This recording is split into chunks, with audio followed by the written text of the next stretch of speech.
Good day mga kapangkat, welcome back to my YouTube channel. And this is yours Aljan from Pangkat TV. Kung hindi ka pa member ng Pangkat, what are you waiting for? Subscribe na! Today's video mga kapangkat, gagawa tayo ng phone vlog setup.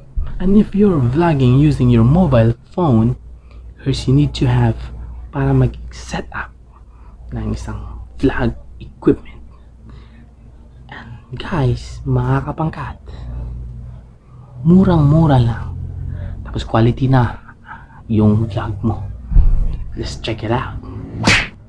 Mga kapangkat, of course, you need to have a cell phone. Kahit isang mobile phone lang for video, caption mo, camera, ganon. And then, also, you need to have a tripod.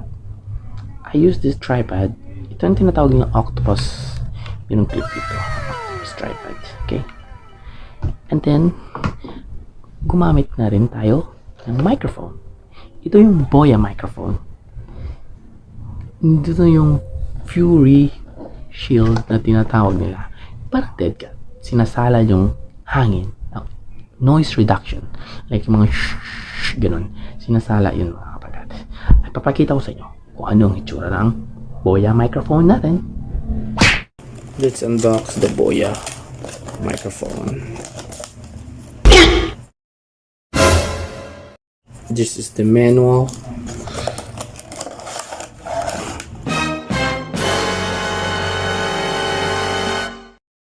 Boy. Stickers. Nabibili po to sa online shop. Ito po yung Fury windshield. Ito po yung microphone. Sinasalpak po yan dito. Ganit yan. Si Boya. Authentic yan. Boya BYMM1.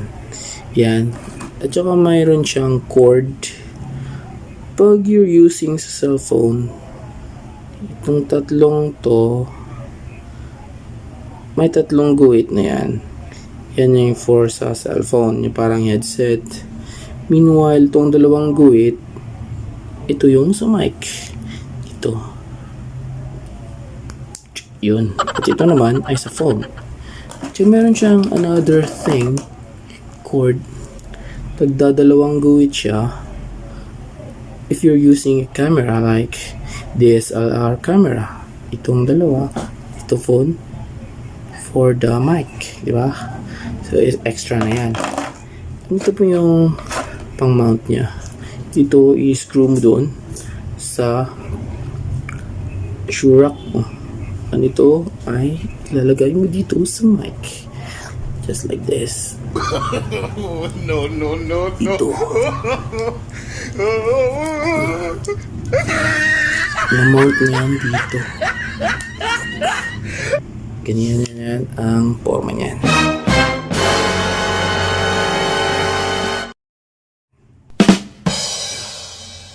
And of course, the price of this Boya BYMM1 is worth of 690 pesos. Wala pa kasama ang shipment. Okay? And next thing is the ball bracket. Ito yung ball bracket, mga kapangkat. Ang purpose nito ay kung kukuha ka ng angle na dito o banda dito, or gusto mong move forward konti, ganon, or backward konti, ganon. Ito, merong screw dito, i-mount mo yan sa tripod mo. And dito sa ibabaw, of course, holder mo ng cellphone, diba? Tapos ito yung ball. Ito ay tawag na ball bracket. You can see. Kasi ilalak mo yan dyan. Yan. Dito yung angle niya. It's worth of 55 pesos without shipment. Mabibili sa online shopping sa Pilipinas. Of course, mga kapangkat, we need to have a double shoe bracket.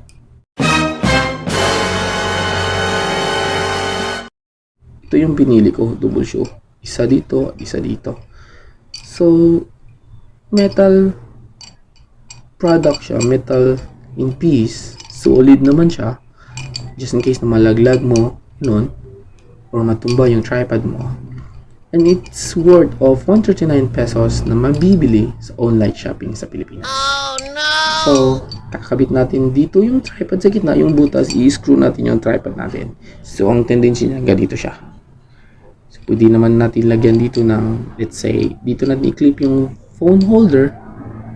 And on the other side, ang microphone natin. So,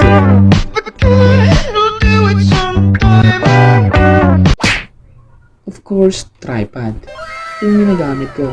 They call it octopus tripod or gorilla tripod.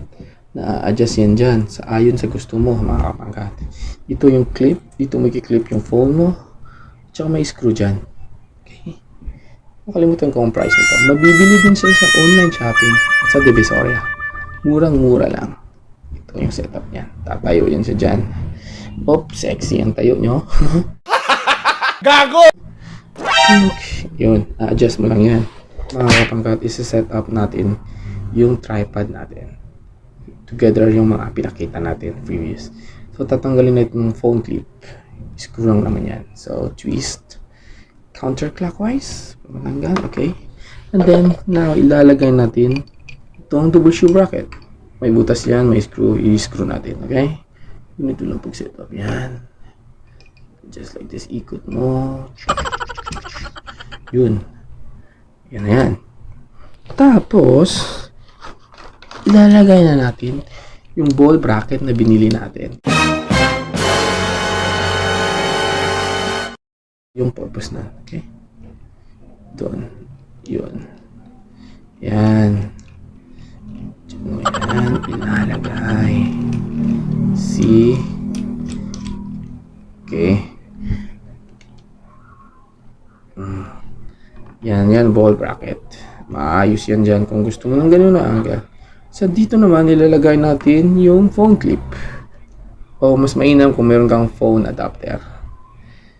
Yan, i-screw mo yan dyan ulit.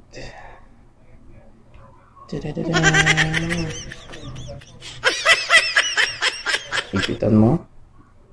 So, pwede mo lang clip yung phone mo dito. So, dito naman, i-screw natin yung shock mount sa microphone. Okay? So, i-screwan lang ito mga kapangkat. Yan. Yan na yan. Ipitan mo para di malaglag. Yun. So, dito lagay mo phone. Ito yung mic dyan. Ganon yung setup ng mic. Ganyan.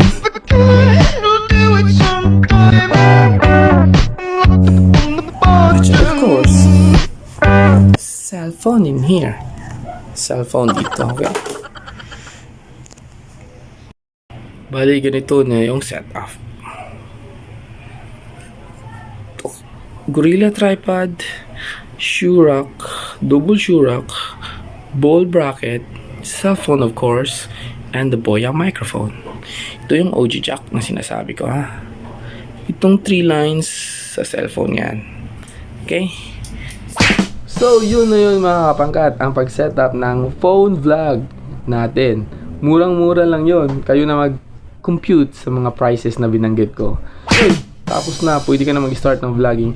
And most importantly, hindi naman talaga yung quality ng ano mo, ng ginagamit mo, mga mamahalin na tripod, mamahalin na phone, yung mga parts ng vlogging kits.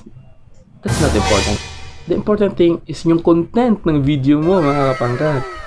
Kasi kung maraming manunood dyan, marami silang natutunan, maraming magsasubscribe. So yun mga kapangkat, hope you like the content of the video. Simple lang naman yon. Kung susundin mo, magagawa mo yan. Ang isang important thing pag nagba-vlog ka using your mobile phone or any camera, while nagre-record yan, don't look sa monitor. Kasi pangit yun. Parang ganito yun, oh, pag sa monitor ka nakatingin. Yan. Ganyan yan. Meanwhile, pag nakatingin ka sa lens ng camera mo, ganito yan. Ganyan. Nag-eye to eye contact ka sa kausap mo. 'Di ba? Pero pag ikaw ang nagre-record, it's kind of weird thing is nagsasalita ka in front of the lens of the camera. Hindi mo nakikita yung mukha mo sa monitor, di ba? Pag tumingin ka kasi sa monitor while recording, ganito yan eh. Ayan, nakatingin ako sa monitor niyan. Di ba, parang kung ikaw ang nanunood, naka-side view ako sa'yo, di ba? So, dapat talaga tumingin ka sa lens ng camera mo. I got you. So, mga kapangkat, hope you like the video and please support my YouTube channel. Thank you. Till the next video. Yun mga kapangkat, before we end this video, magra-random shoutout muna tayo sa ating mga kapangkat. Shoutout po sa ating mga kapangkat na si James Martinez, Rodolfo Santos, Asria Adel, at Crison Danlog. At kung sino pa man ang gustong magpa-shoutout dyan mga kapangkat, write your comment down below and shout out ko kayo for my next video. Bye!